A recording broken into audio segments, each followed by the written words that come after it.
Hi, my name is Jason Young, and I was valedictorian, or if not, one of the top kids in my class for engineering because I still haven't been able to find the published list. But I finished with a stupid high 3.98 GPA, and I just had a really crazy story and some advice I'd like to share with people still in college. So, a lot of people think of this as like a nightmare situation, and you've probably dreamed about this if you're OCD about your grades, but imagine showing up to class one day. This is just to set the scene. This is freshman year of college.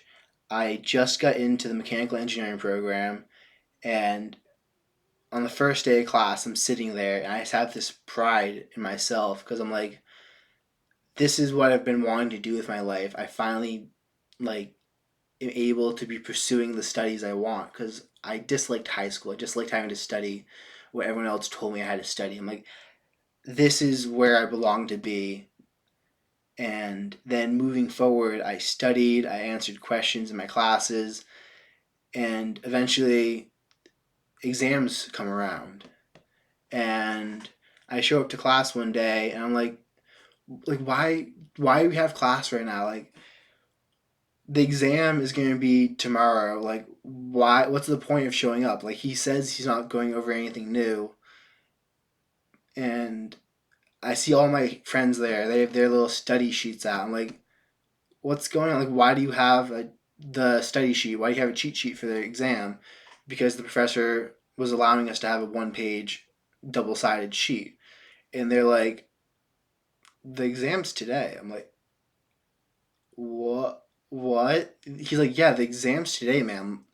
And I was petrified. Like, I just froze there. And I felt this, like, thing of adrenaline rising up inside me and this panic. And I was just like, the exam's today? Because I'm OCD about my grades. I made the mistake when I was younger of identifying with being a straight A student, which meant anything that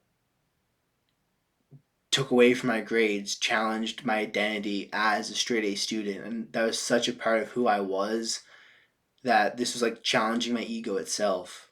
And I don't recommend people actually identify as a straight A student because it does horrible things for your health and your sleep. You'll sacrifice everything to keep that identity. But I at the time was identified with it, and I just ripped out a piece of paper from my backpack and I started trying to like copy down the information on the cheat sheet because I wasn't prepared at all. I thought I had another day, so I spent all that day studying for a physics exam, and I was just showing up because you should show up for your classes. And then the bell rings and I file into the classroom, and then it's this huge classroom with tables, and each of the tables has 8 chairs, and the tables are kind of like circular, and there are TV screens all around it so that you can see the lecture the professor's giving. But I walk in and I'm just in like this state of fear, like how did I let this happen? Like what's going on? And I'm sitting down and I see the professor walk into the classroom, and I kind of just run up to him and I'm like, I just looked at him with like these, my eyes were kind of swelling up, and I'm trying to keep back the tears because my identity was like about to get taken away. Like I wasn't gonna be a straight A student, and this sounds really weird to some people, but like it's the reality some live under and what I used to have.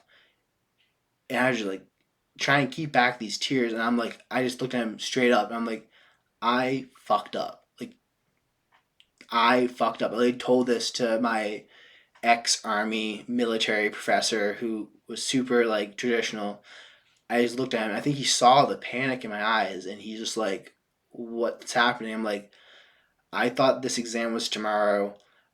I'm not ready for it at all. I showed up today because I thought we had class. And I was just like hyperventilating in my speech and like trying to get out these words between my gasps for air." And he just looks at me and he's like, "You know what, Jason? You can show up tomorrow and you can take the makeup exam." And it was like this stone that was crushing me was just lifted off. And I was like, thank you. And I packed up my bag, still like trying to hold back the tears, but like those were going away on their own now. And I kind of just ran out of the classroom, and I just ran all the way back to my apartment. And I mean, at least at UMass, if you're running, everyone's just gonna be like, "Run, Forrest, run!" And just among shouts of that, like I called my brother on the way. I'm like, "Hey, man," because he was at the apartment and we were sharing at the time. I'm like, "I need you to pick me up right now around the stoplight so I can get home and study faster." He's like, "What's wrong?" I'm like, "I didn't know we had an exam today. Like I fucked up. Like I." And he picked me up, and then I got back to the exam, and I got back to the house, and my heart was still like, I just ran at least 2 miles trying to sprint back to the house. And I still had the panic and there was the adrenaline, and I was coming down off of it, but I felt like all these emotions. And I get there, and I'm trying to calm myself down so that my hands aren't like shaking, so I can start studying and start typing and doing practice problems. And eventually, I was able to calm myself down to such a way where I could make my exam sheet. And I showed up the next day and I took the exam, and I did well on it. I think like a 94 or something on it, which for engineering is amazing. But all this is to say, like looking back on the experience now, I think the reason why my professor gave it to me was because he saw how much the grades meant to me, and he saw how like when someone obsesses about their grades like that, they don't just accidentally or unpreparedly show up. Like he knew I messed up, but the other thing that helped me so much in that situation and so many other situations where I needed a little bit of leniency from the professor to hand something in late is being able to have the professor know me. I would make sure I answered questions. I would go talk to the professor after class if there's anything I didn't know or I had questions about. Like I would show up to office hours once or twice. I'm not saying you have to be a teacher's pet or brown nose or anything like that, but realize that having a professor, especially at larger colleges, who knows your face and can put a face to the name and be like, yes, this person actively participates in my classes. They don't just play Magic the Gathering card games on the computer or watch Netflix. Like they actually ask questions goes so far in having your professors help you because they are there because they want to shape people's minds and teach, and they are just looking to have like some type of impact on the world, so they're looking for students who are eager to learn and who want to be there. And if you can show that that applies to you and you want to learn and you want to be there, then they want to keep you around. They want to form a relationship with you. They want to be able to say that was my student when you make it big. Like they want to have a sense of meaning in their lives, and they get that by giving back.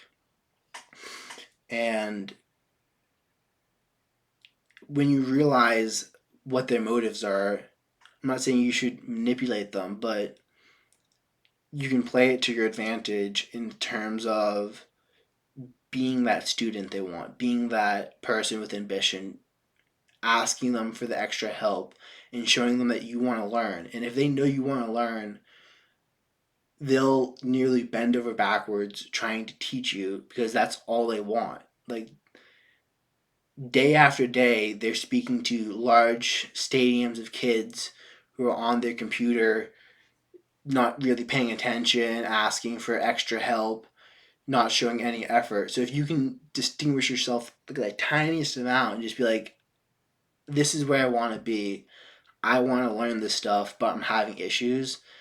You'll find them to be extremely accommodating to helping you with those issues.